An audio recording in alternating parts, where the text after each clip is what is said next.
जबरी जी जा डाली जानी रंगावा मोरला हंगावा लसा लसा जबरी जी जा डाली जानी रंगावा मोरला हंगावा लसा लसा करी तालाब हकी नदिया के तीर बा हो नदिया के तीर बा ढोलिया के नीचे होश में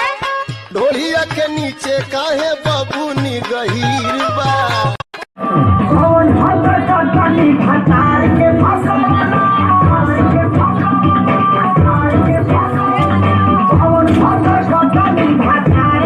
अब दुबई से घर आजा माना कहनवा राजा जी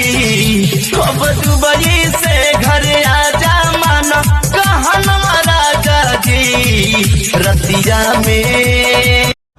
केहू गलत ना कहे अपना चीज के हो केहू गलत ना कहे अपना चीज के हो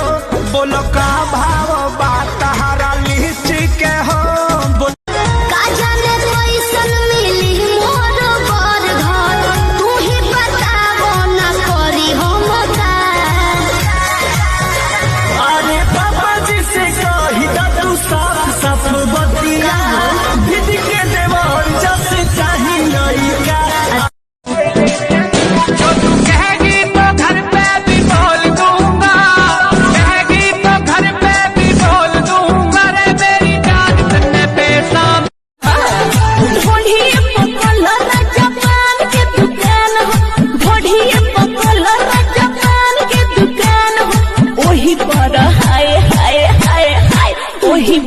बैठी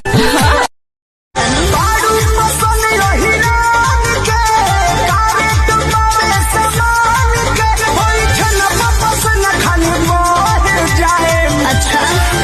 अरे 40